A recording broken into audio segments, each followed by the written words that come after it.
back to my YouTube channel. If you're new here, my name is Lydia and thank you for stopping by. If you are a returning subscriber, thank you so much for returning yet again. I appreciate you so much and your continuous support.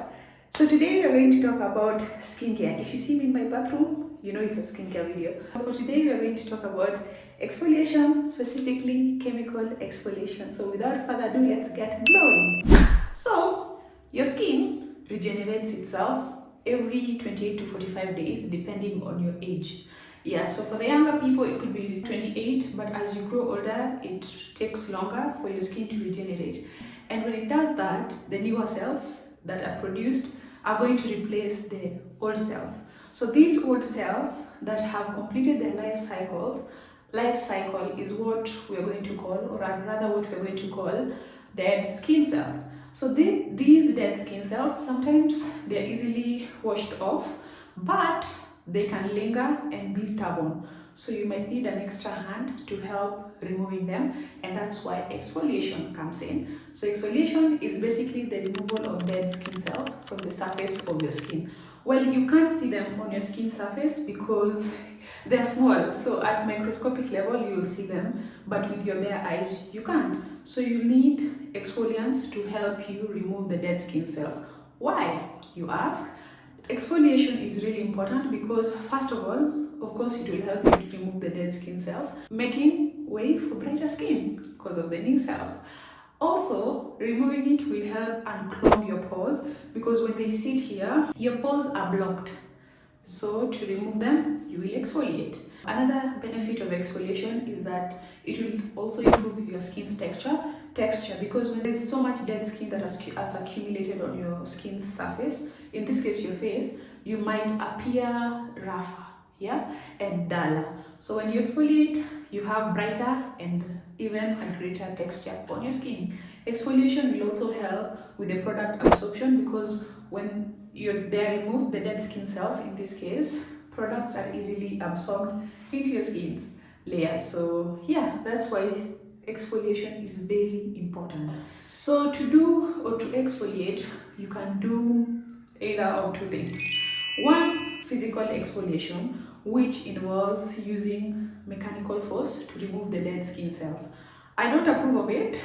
I've done it before, but now that I know better, I do better. So I don't do physical exfoliation, but like the name suggests, it's physical. So you use mechanical force to remove the dead skin cells.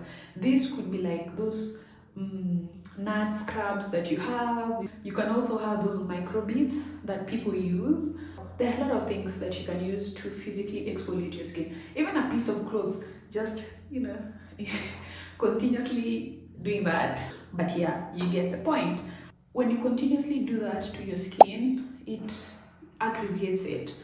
And more than anything, it can lead to a tear because those things, especially the nut scrubs, they're quite harsh on your skin. And when you rub them to remove the dead skin cells, you can have micro tears. It can also, for those who have acne, when you scrub your face with something, it could lead to the spread of bacteria, meaning more breakouts. So it's not good. Another thing that the physical scrubs can do is you're not applying the same pressure on your face while doing this. So it's that pressure not being equally distributed can lead to uneven exfoliation. And we don't want that. So that's why we use chemical exfoliation, which I vehemently vouch for. I've seen its benefits and I'm here to tell you it works. So let's get further into chemical exfoliation. Chemical exfoliation is, like the name suggests again, the use of chemicals to remove the dead skin cells. So the chemicals are not the scary types, they're really gentle and they've been formulated to work for your skin. So with the chemicals, they're divided into three at least. We have the AHAs, which are the alpha hydroxyl acids.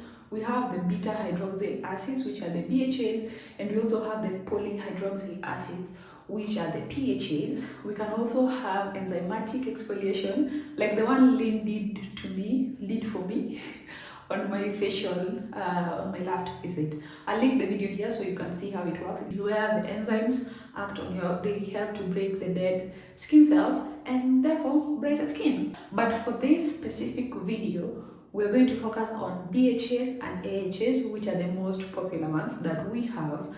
And I have a few that I'm going to use to help illustrate or describe them better, to give you that visual view. Yeah, so let's go. So the first one is salicylic acid, which in this case is the 2% BHA liquid exfoliant by Paula's Choice. Salicylic acid is a BHA, and by that I mean it is oil soluble, so it is able to penetrate deeper into the oil layers of your skin and dissolve sebum, as well as break the bonds between dead skin cells. So it will help unclog your pores as well as reduce acne formation. That's why it's recommended for those with oily, acne-prone skin, because of its ability to reduce oil and also the formation of acne. If you have oily, acne-prone skin, please get you salicylic acid.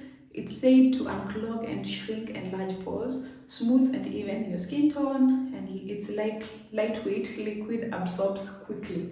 I'm gonna just show you how it looks. Yeah, it's quite light, so it will absorb quickly into your skin. What else? For every other thing I'm going to get into while we're talking about the do's and don'ts. And next we have the alpha hydroxyl acids. In this category, we are going to talk about glycolic acid, lactic acid, and mandelic acid.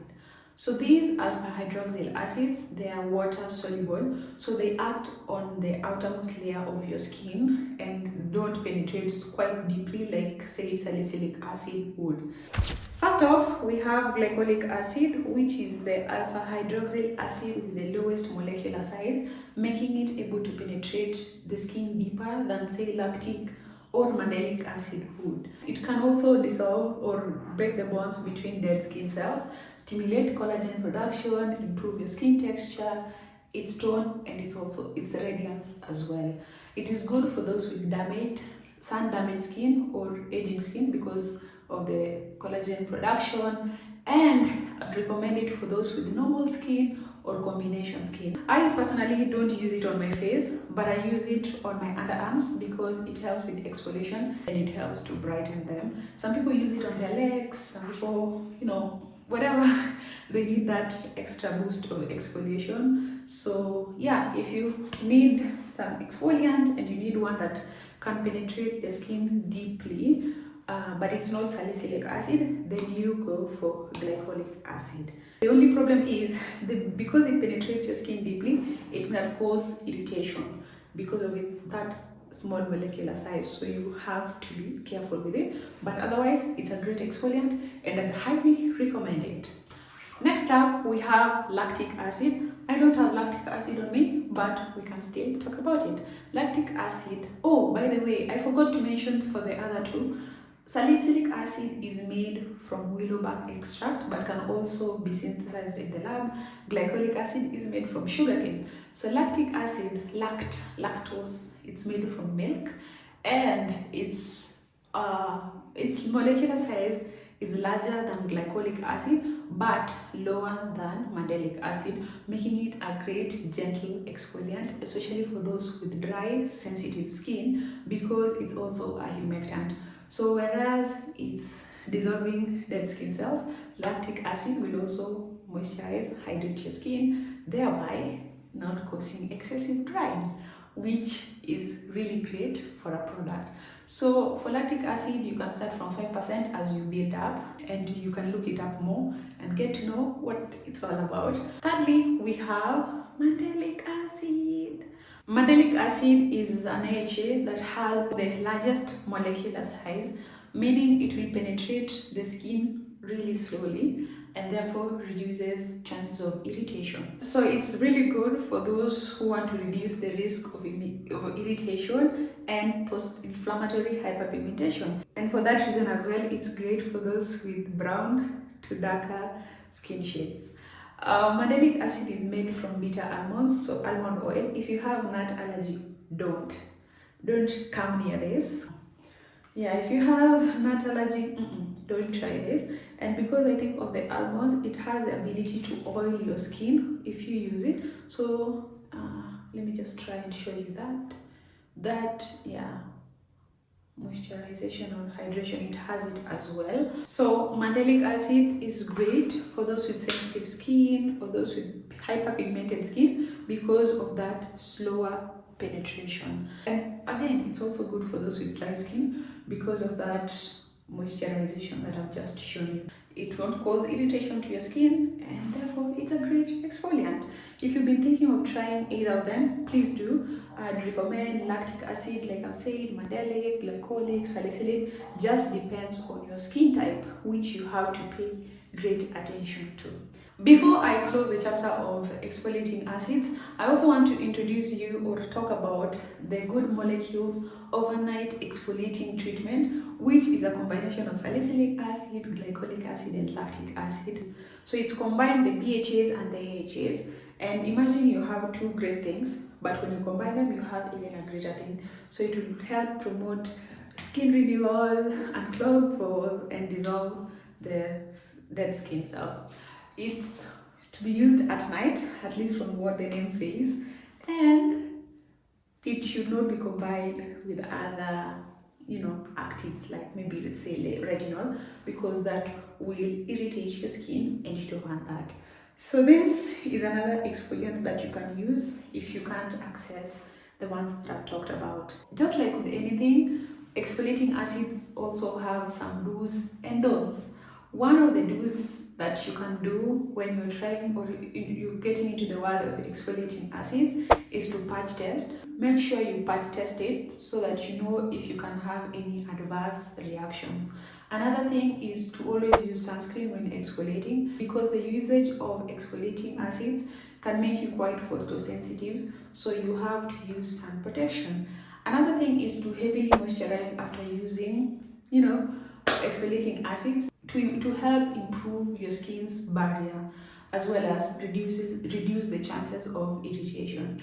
Another thing that you can do is introduce it gradually. Keep it at minimum. Like for lactic acid, start at 5%. For salicylic, 0.5, working 2%, blah, blah, like start at the lowest and work your way up, checking for any adverse reaction. And if it works well with you, then by all means, please graduate, but start slow, start gradually. It's important. The don'ts that you shouldn't do is mix them, like I've said. Like say with salicylic acid, you also use retinol on the same night. Don't do that. Also, another thing, don't overdo it, please. Exfoliating acids are not magic that you overnight and it's no, but just be consistent, just don't overdo it, because that will also irritate your skin and you don't want that. For how to use it, you can cleanse your face, double cleanse at night. I use mine at night. It's recommended that you do use them at night, and apply a serum. I usually use the hydrating serum or toner just to add some moisture or hydration back into my skin, and then let my skin dry properly, then introduce the exfoliant. You can use it on a cotton pad, but I always see that's a waste, so you can just use it on your hand. Yeah, just on your hand and pat it into your skin until it's all absorbed, and then moisturize heavily. Okay, yeah, every night or whenever you use it. So yeah, when you do all that, I promise your dead skin cells will dissolve, your clothes will be unclogged, and you'll have brighter skin. Yeah. I hope this video helped you to learn more about exfoliating acid, when and how to use them, some do's and don'ts. And if you did, please give it a thumbs up, share if you care, and subscribe, because it will encourage me to create more videos. Thank you so much for stopping by, and I hope you have the most hydrated and glowing skin ever. Bye!